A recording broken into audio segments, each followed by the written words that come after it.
seguimos en EBTV, en este espacio elgocho.com, hoy con un invitado estelar, el almirante Mario Iván Carratú Molina, para que nos siga esbozando lo que nos decía en el segmento anterior, y también quería que nos sumara cuál es su visión, a pesar de lo limitado del tiempo, de lo que usted ve que se va a tener que hacer en la Venezuela en el momento en que cambie el tutelaje para un nuevo proceso y una nueva república. Le escucho. Para finalizar la parte anterior, sí, no le podemos achacar, ese es un concepto personal que creo que coincidimos. La ausencia de instituciones en Venezuela no es producto de las Fuerzas Armadas o de la institución militar. Es producto del escenario político que convergen los poderes del Estado, la Fiscalía, el Gobierno, el Poder Legislativo, el Poder Judicial y los ciudadanos. Entonces, en ese escenario encajan las Fuerzas Armadas, que somos o éramos el 0,4% de la población. O sea que hay que analizar muy bien lo que se está pensando y lo que se está diciendo, porque teniendo una Fuerza Armada como la que teníamos, una de las mejores de América Latina, equipadas y entrenadas, caímos en el comunismo. A mí me lo dijo Pinochet en el año 94, su país cae en el comunismo.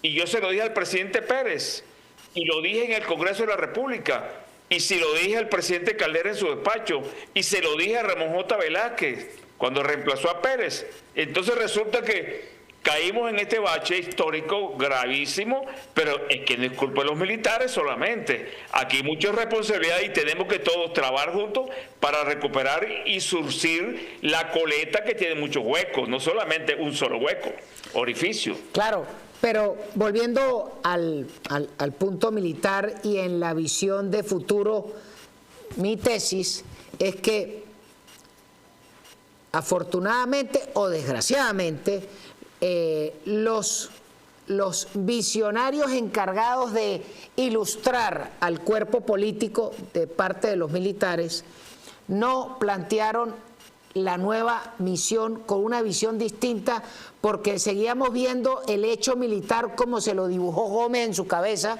y luego un nuevo dibujo a partir de la Segunda Guerra Mundial, y de ahí no nos cambiamos. Y fíjense que pasamos la guerra de guerrillas y no replanteamos las Fuerzas Armadas, y creyeron que la gran solución era graduar un poco de oficiales e ingenieros, que fue un gran fracaso para mí. Y yo creo que a futuro quería escuchar su opinión. ¿Cómo la ve? No me quiero hacer propaganda, porque no es mi estilo. Yo hice un doctorado en ciencia política en la Central, con el tutor mío, el doctor Carrera Damas. Y el tema mío es una Fuerza Armada como bien público. Nosotros no podemos seguir con la Fuerza Armada de Gómez, como tú estás diciendo, ni con la montonera del siglo XIX.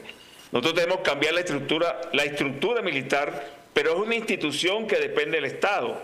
Pero yo le pregunto a las personas, ¿en qué constitución vamos a alojar la institución militar? No existe constitución. Estado de Derecho no existe.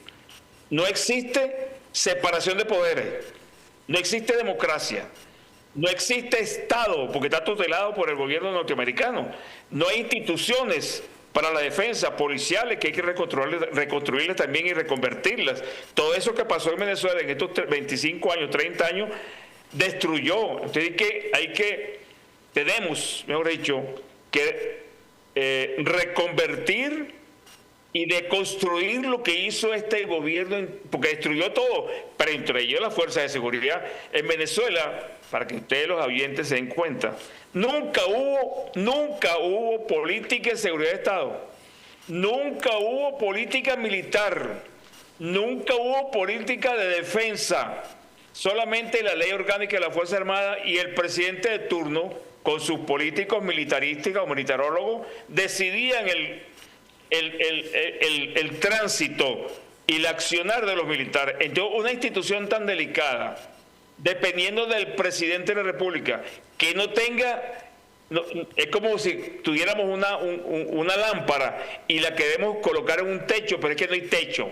Entonces la institución militar era con una pelota de fútbol, todo el mundo le daba patadas y todo el mundo decidía, y nosotros los militares no podíamos decir nada porque éramos no deliberantes. El militar es una institución política, lo que no puede es participar en partidos políticos. Y cuando decidieron que debíamos votar, yo le dije al doctor Olavarría, a Leopoldo López y a Borges, que se reunía, y otro joven político de Primero Justicia, que era un inconveniente poner a votar a los militares, porque no teníamos la madurez para votar. Siendo director del instituto, hicimos una encuesta en la Fuerza Armada. El 99% de los encuestados, que fueron más o menos 25.000 personas, no querían ir a votar. Año 94. Wow. ¿Verdad? El coronel Terán de la Guardia Nacional fue el tesista que hizo esa investigación y ese fue lo que arrojó.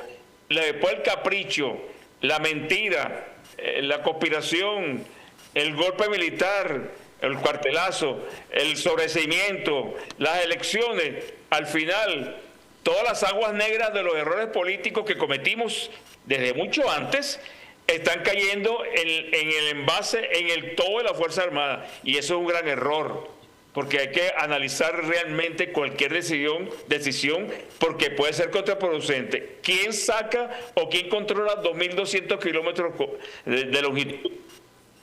De frontera con Colombia? ¿Quién la controla? ¿Quién controla el río Meta Internacional, el río Arauca Internacional, el río Orinoco, el río Negro? ¿Quién controla la salida del Orinoco? ¿Quién controla 500.000 de kilómetros cuadrados del mar territorial? ¿Quién controla la selva amazónica? ¿Quién defiende la riqueza que hay en la selva amazónica? ¿Quién? ¿Llamamos a Costa Rica? Eso no lo pueden... ¿Llamamos a Costa Rica o llamamos a los guerrilleros colombianos? No. Entonces, es una ligereza y para mí una ingenuidad arrastrada por la emocionalidad de personas que no saben lo que es nada de seguridad y defensa, ni tampoco hay política de seguridad de Estado.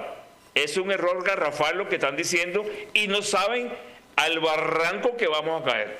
Bueno, mi almirante, muchísimas gracias por acompañarnos. El tiempo nos castiga, pero quedo en la necesidad de volverle a invitar porque este es un tema espinoso, pero que tiene que ser tocado con seriedad, porque si queremos una mejor república, tenemos que saberla defender. Muchísimas gracias por su participación. Gracias a ti, gracias a la estación, a tu productora y a la audiencia. Muchas gracias. Vamos a comerciales y ya seguimos.